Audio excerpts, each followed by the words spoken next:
What would the most aligned version of me choose to do in the next 30 minutes?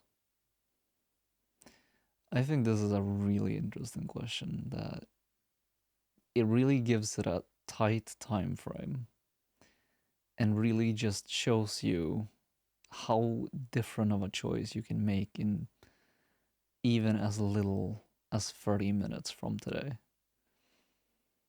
Because at least for me, it's very easy to think about my ultimate self or my dream self and see what he would do in like 5, 10, 15 years from now. The big time frame, the big things. Like, what would I work with if I was my dream self in the future?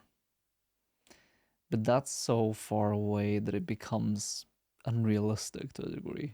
It's something that I can't touch, and I don't know when or how I'll get there, in a way.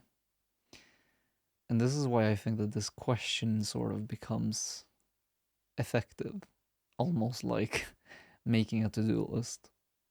Because if you ask yourself, what would the most aligned version of me choose to do in the next 30 minutes? For me, it's easy. It's actually spending the time to do this recording, to challenge myself to express my thoughts, to do something that sort of scares me to a degree, and to push myself to do something that is uncomfortable. This is my like one thing every day that's getting me a little further, so to speak. Because this, like, if you haven't tried sitting down and looking into a camera and trying to record yourself, it's about the least familiar thing that you can do.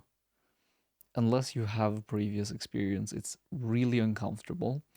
You feel extremely awkward, and just looking at yourself is just weird. Like, that's the best way that I can describe it. It's just weird on so many different levels. That doing it every day is like basically practicing being uncomfortable, which is sort of why I do it. So that's one of those things. And the next one is one of those habits that really just it's changed my life. Is probably the best way that I can describe it, because meditation may sound like the most obvious choice ever. Maybe not. I don't know. To me, it does. Because I feel like everyone talks about it. But I can't stress enough how, like, huge of an impact it has. At least for me. Because normally what I do is that I get home. I'm super sort of, my mind's all wired from work, and I feel exhausted because I've been at work all day. And so I go basically brain dead. I turn on a Netflix show and I just sort of zoom out. I just sort of like shut my brain off from the thoughts that I've been having all day. But that doesn't really work long term, sadly. It sort of, in the moment, feels good. Feels like I'm recovering. Feels like I'm doing something that's good for me. But it's really not, because I'm not actually handling the things that my brain needs to clear out and sort of deal with. I just sort of put a roadblock in front of my face and just sort of zone out and become unavailable for a couple hours. And then I go to bed, and then I wake up with residual messiness in my head. So it doesn't really help me out long term. So that's what I would normally do. But if I was my most aligned self, I would 100% meditate. And that's what I'm trying to build the habit of doing. Is I'm trying to meditate for 20 minutes every single night before I go to bed. And the times when I do, it feels like the most amazing experience ever.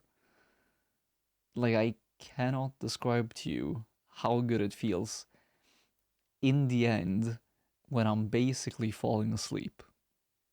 And I know that that may sound like, the fuck are you doing? Are you just sitting down and like trying to fall asleep? But no, I'm essentially trying to zone everything out and just turn everything off. That's basically what I do. I follow Joe Dispenza's meditations, and one of them is just the most wonderful thing in the world. And I know that this may sound like I am trying to sell you drugs, but it's better than drugs, even if I haven't taken them myself. Uh, I digress. Meditation is one of those things that just, you notice how thoughts sort of bubble up, and it's those thoughts that you haven't actually dealt with. And you can either choose to sort of break out of the meditation and write them down, which always helps. Just writing down any random ideas that sort of pop out at you. Like, for an example, yesterday when I did this exact same thing, I wrote down a negative question, or it was negatively, God, I can't speak, negatively framed. And what I noticed was that when I was recording, when I was speaking about that question, I ended up looking more towards problems than solutions, which is not what I want. I want to focus on positivity because that always gets us further. But I only noticed that thought, that reflection, only showed up during my meditation, because that was when I quieted my mind down to the point where I could actually reflect on what just happened. If I hadn't meditated, I don't think I would have understood the lesson that was there. Otherwise, it would have just been, that was a trash recording and I just wasted a bit of time. But since I actually did, it's sort of integration time. It's learn the lessons from the day, I suppose. Might be the best way that I can describe meditation. If you do it in the morning, it's like perfect for setting the tone for the day. But since I work out in the morning, I've started doing it at night. And after doing that, it feels like it's both it's the perfect relaxation practice, but it's also the perfect integration, where you actually take everything that's happened in your day and you sort of figure out, okay, how am I going to learn from this? Or how am I going to handle this moving forward, so to speak? Because there's a lot of the time when I have this random thought of like, oh yeah, this person, I'm supposed to ask this person about this problem, or I'm supposed to do this thing regarding another issue that I had. It sort of, I don't know, it lets your brain actually catch up to where you are in life. Is probably the best way that I can describe it. So yeah, my most aligned version of myself would 100% finish this off and then go right into meditation, or maybe slightly after, but that's what I would do. But again, this question, what would the most aligned version of me choose to do in the next 30 minutes? It really gives you a good frame, since it shows you what your most aligned version of yourself would do, not what you would do, like me right now. Because me right now has so many excuses, so many things that feel better to do in the moment, like watch Netflix. And in the next 30 minutes, that really sets it up as like doable in a way. Because if it was for the next 60 days, can you see how big that time frame becomes? And that's usually how, I don't know, at least most motivational videos and things are. They're like, lock in for the next 30 days, lock in for the next year, and you'll see massive progress. I'm like, no, no, I can't lock in for a year when I don't know if I'm gonna be able to survive the week. Like, that doesn't work. But if it's only a matter of 30 minutes, it's so tangible, it's so doable that it almost becomes effortless in a way.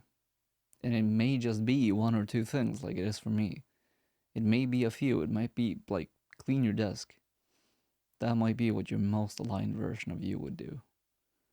But it doesn't have to be huge. It doesn't have to be life changing. It doesn't even have to be anything for a long time. Like 30 minutes isn't a long amount of time. And if 30 minutes seems like too much, like frame it down even more. Do it in the next 5 minutes. What would your most aligned version of you do? That might be a good starting point. Because at least starting is usually the hardest part.